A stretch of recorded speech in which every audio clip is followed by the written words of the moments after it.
Hello, everyone. This is Dr. Swati Mishra from International School of Business Management at Suresh Gyan Vihar University, Jaipur. Today, we will continue with our session of service marketing. In our previous session, we had discussed the classification of services. We could not complete it because it was very lengthy. The learning objectives of today's session would continue to be the same as the previous session to get introduced to the classification of the service marketing and to give the learners everything that they need to know about the classification of service marketing. And after this session, you will be carrying a detailed knowledge of the classification of service marketing, and you will know as to how to apply these and which type of service marketing fits in which category. So you'll be aware of them very properly. So we had actually started with the classification of services, and we had discussed that there are majorly two types of services that are there, and just give me a second, let me share the screen with you once again. So we had discussed everything that one should be knowing about this classification of service marketing. We had discussed that the service marketing is actually divided into two major parts, like the consumer market, the services which are sold in the consumer market, and the services that are sold in the business market. After that, I had given you a proper classification of all different types of services that are offered in consumer service, and then we had discussed the industrial services also. Some other classifications also we had discussed, like on the basis of degree of involvement of the customer, on the basis of service tangibility, wherein we had classified the services on the tangibility scale from the highly tangible uh, service to the services linked to the tangible goods linked to the services, and of course, highly intangible services. So we had later on discussed how we can classify them into professional service marketing and the non-professional service marketing also. And of course, on the basis of the orientation of the service provider, whether it is through a commercial organization or a non-profit organization, and on the basis of the types of the end users, whether it is a consumer service marketing, business to business service marketing, or industrial service marketing. So these were the major classifications that we had discussed yesterday. And later on, we had started discussing the each and every little service that was there. I had explained you about food services. I had talked to you about hotels and motels. I had talked to you about personal care services, car services, entertainment services, transport services, communication, insurance, and finance. We had left yesterday's session at the point where we were supposed to start discussing the industrial service marketing, which is the second major category of the service marketing. So, let us today start with the discussion of the industrial service marketing and try to understand as to what exactly industrial service marketing is. So, you have to first understand that in the industrial market there are of course many services which are offered to actually facilitate the process of production, finance, and marketing. So the manufacturers, the wholesalers, and the retailers also sell some services along with the sale of goods. They also buy many services in the conduct of their business. And of course, there are also some specialized service firms which are selling their services to different industries, right? They could be any kind of accountancy firms. They could be some consultancy firms which are actually supporting the organizations to achieve, high standards, and later on they can apply for Indian Standards Organization certifications, also ISO certificates. There could be industries, which want the services of transport, storage, finance. Storage as in the sense, sometimes some food producing or industries required cold storage. And sometimes, some organizations have big, machineries and raw materials which are supposed to be only stored at some particular temperature or in some kind of cooling conditions. So there are organizations which are only providing the services of storing your products and your raw materials. Similarly, there are insurance organizations for these industries for ensuring the raw material, the semi-finished and finished goods of the organizations, ensuring the machineries and equipments of the organizations, and sometimes, ensuring the life and safety of the employees working in that organization. Then, of course, there are communication services also, any kind of communication through postal services, courier services, and of course, the emailing and all, mobile networking, intercom services, fax, all these types of services.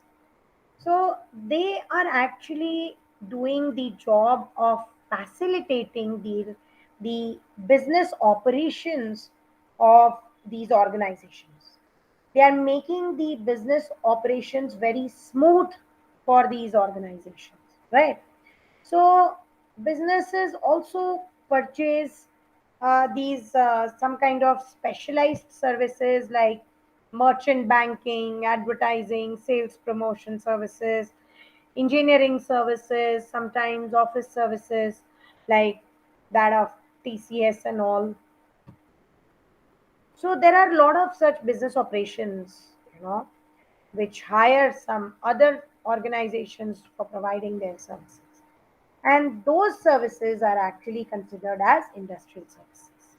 And the marketing of those services is the industrial service marketing.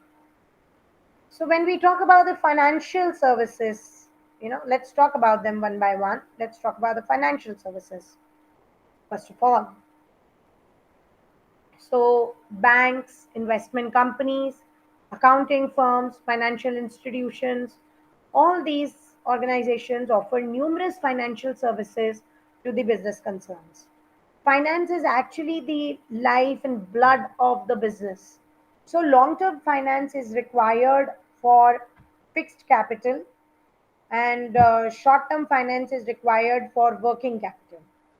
Merchant banking services are also required for promoting any kind of new enterprises and floating the um, you know capital issues and marketing those issues also.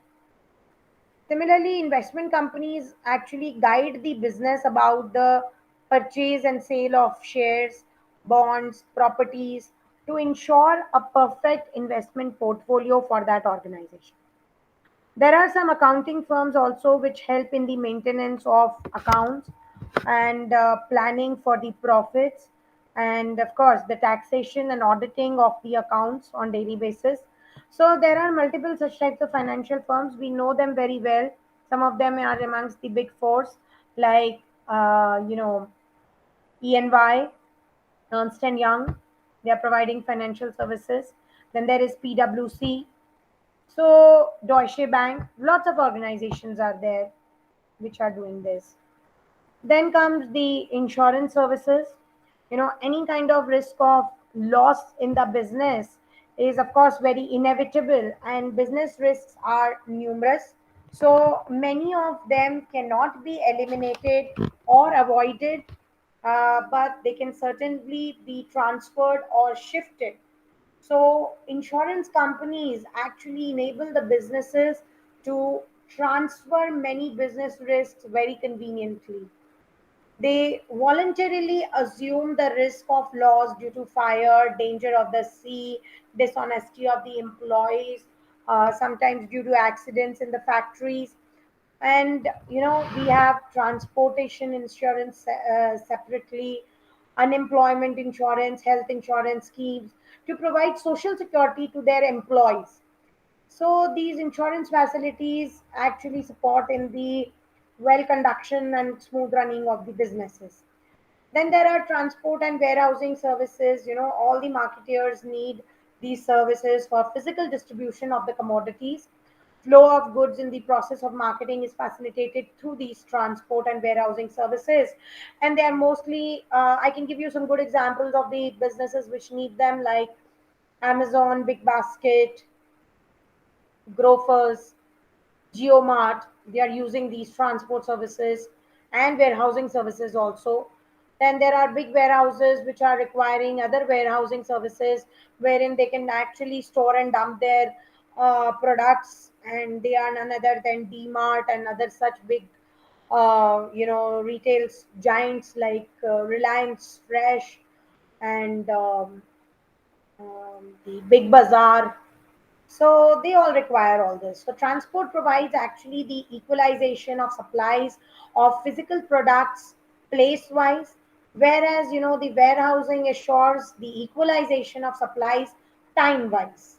So these two wings of physical distribution, the timeliness and the correct place where the distribution is required, these two wings of physical distribution actually offer maximum customer service and satisfaction. If you talk about the engineering services, there are specialized engineering firms to help the businesses in the formulation and planning of new projects, designing and constructing of plants and buildings, installation of special equipment, and their maintenance. So these type of engineering services are also required by different industries. Then I had mentioned some special services also, like advertising and promotion services. There are multiple advertising agencies. We'll be studying in details about them in my advertising management course that I'm taking, and I'm also archiving them on YouTube as my YouTube lectures. So, advertising agencies are specialized institutions for which are selling their services in all forms of marketing communications, and they are also acting as the market research agents for their principals.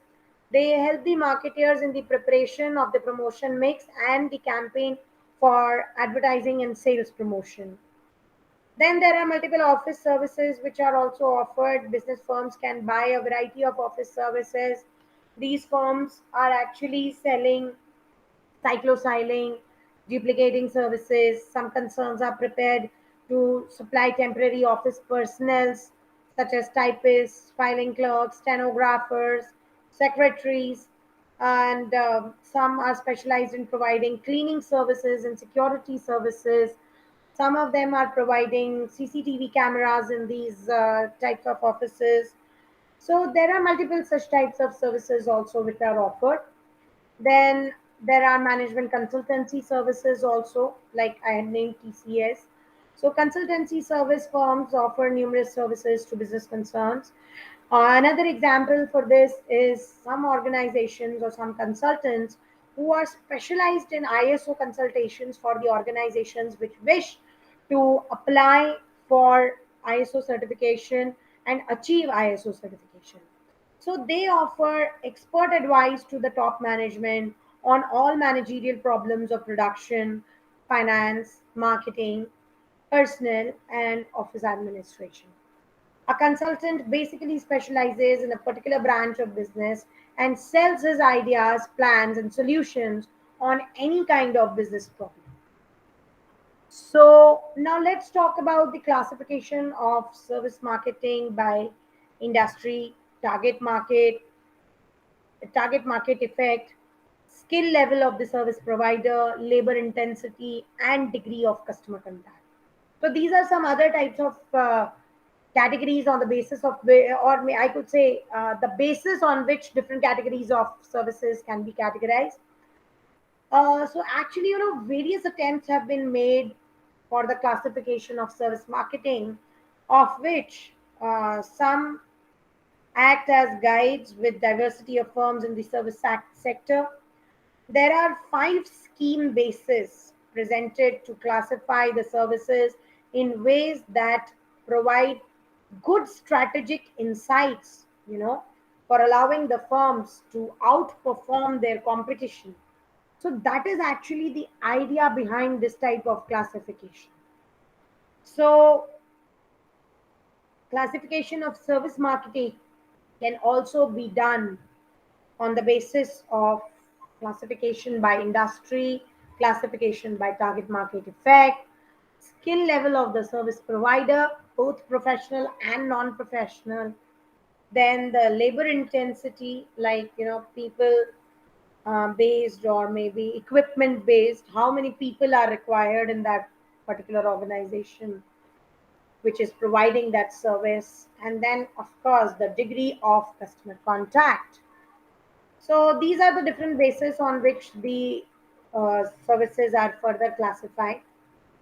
So if we talk about classification by industry, we all know how different services can be classified on the basis of industries, like the entertainment industry, education industry, telecom industry, finance and insurance, transport, public utilities, government services, health, hospitality industry, business services, trading, telecommunication.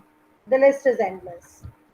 Then comes your classification by target market effect. So, you know, whether it is a people processing firm, like services which are aimed at physical care, like healthcare, clinics, restaurants, wherein people are processed, right? There's no raw material.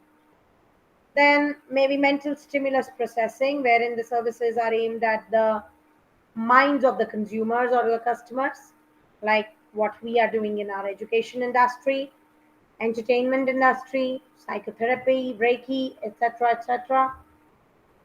Then possession processing, wherein the services are aimed at physical possessions or the tangible assets, like repairing and maintenance of your automobiles, house, laundry, landscaping, house cleaning, etc.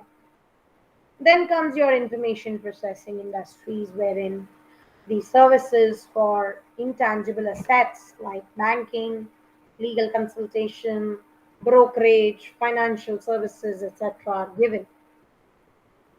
When I said, when we try to classify the service providers by the level of skills in those service providers, there are multiple categories like that of teachers, doctors, CAs, engineers, artists. So then there was this labor intensive, like maybe mechanic has labor intensity more than a technical expert providing softwares. Electricians, plumbing, labor, artisans, they are more labor intensive, right? They require more labor, more effort, physical effort. Then there are degree of customer contact, like TV channels, mobiles, they have high degree of customer contact. Then there are teachers and barbers which have moderate degree of contact, and priests and doctors which have a very low degree of contact. So let's talk about the marketing of industrial goods services and marketing of consumer goods services. When I say marketing of industrial goods services, industrial goods actually refer to the goods which are finished goods of an industry and used as input in some other industry. So goods used for resale or in rendering some kind of services. So that is why the industrial goods are intended for use in making other goods, in conducting any kind of business, or in providing benefit to any other organization. There are six categories of industrial goods, like raw materials. installations, accessory equipments, supplies, components and materials, and services. So, raw material, we all know what are raw material. Raw materials are the goods that become part of the product but have not undergoing gone any further processing than what is needed for safe, convenient, economical transport and handling of that product. There are two types of raw materials, mostly, which are farm products and there are some natural products. Farm would be obviously vegetable, fruits, eggs, poultry, and natural would be minerals, oils, fish, lumber. If we talk about the installations, items which are expended, depleted, or worn out during the time period of use and does not become a part of the final product are actually the installations. There are two main categories of installations, like, you know, buildings and land rights, and some major equipments like tractors, generators, and computing services.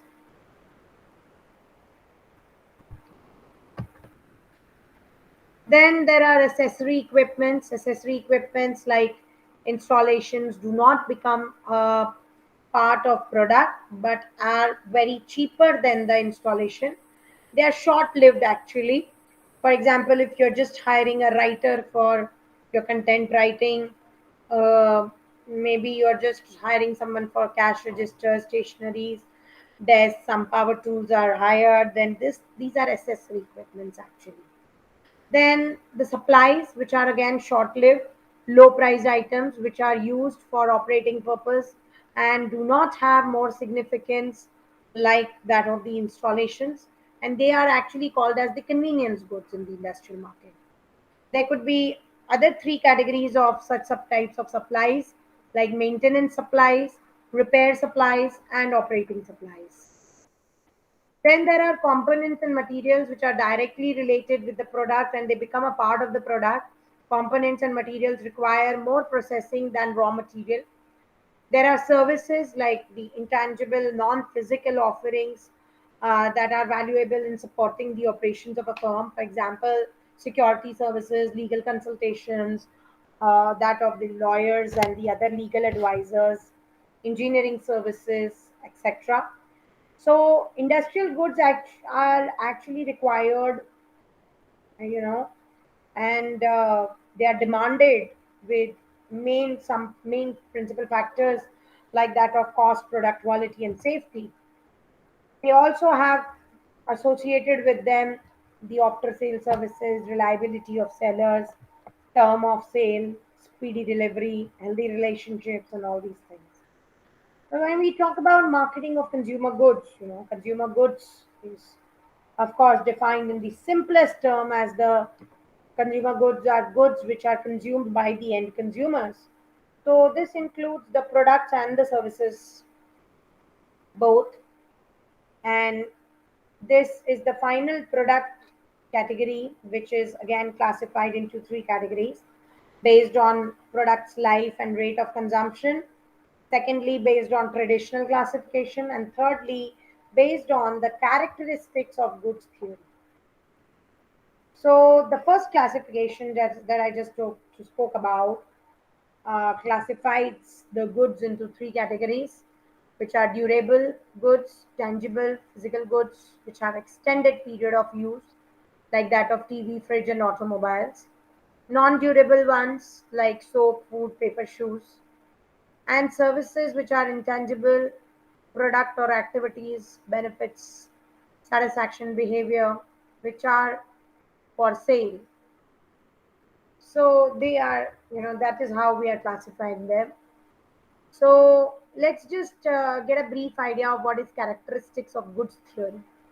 So this theory was actually advanced by Leo V. Aspinwall. He was a management professional, and it's an attempt to make the assumptions about convenience, shopping, and specialty goods more explicit and more exact. So this is an useful and in slightly explanation of the traditional four-way classification of the goods. You needed to understand them so that you can actually classify them with the services and differentiate them with the services. but is still limited as pragmatic marketing tool also.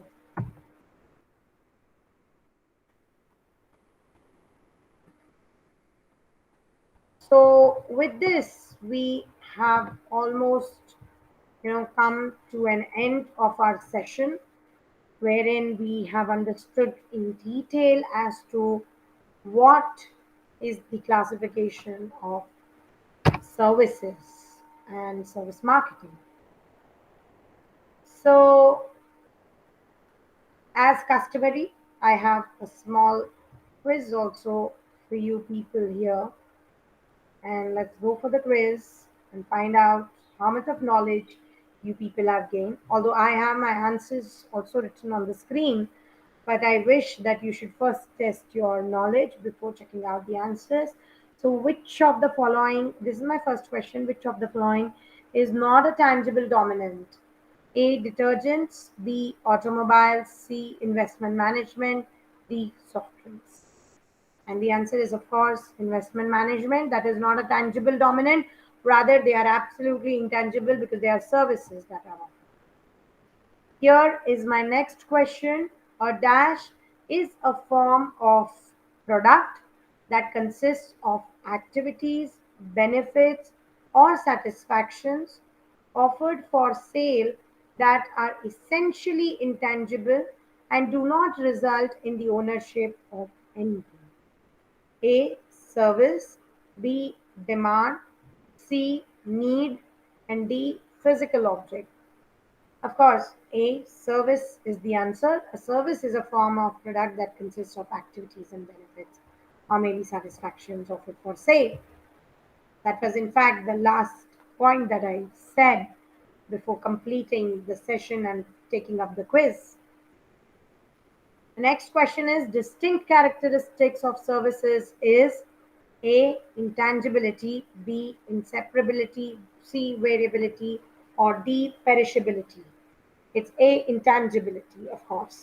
It's very distinguishable. All of the following are the examples of services except A. Banking, B. Hotels and motels, C. Tax preparation, D. Computer software. And the answer is D. Computer software. That software is not a service actually. That is a product which is being offered. Next is services are typically produced and consumed simultaneously. This is an example of the dash characteristic of services. A. Intangibility, B. Variability, C. Inseparability, D. Simultaneously, and E. Perishability. And the answer is C, of course, inseparability. Here's my next question. Services cannot be stored. This describes the dash characteristic of services. A. Intangibility, B. Variability, C. Inseparability, D. Inconsistency, E. Perishability. And the answer is D. Inconsistency.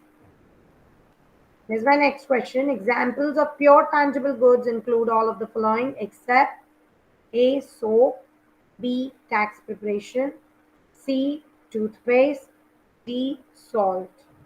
And the answer is, of course, B. Tax preparation. That is actually a service, not a good. Here's my next question, and probably the last one. The fact that a business traveler may have one very positive check in experience at a hotel and then a very negative check in experience with a different employee on a subsequent visit is an evidence of service.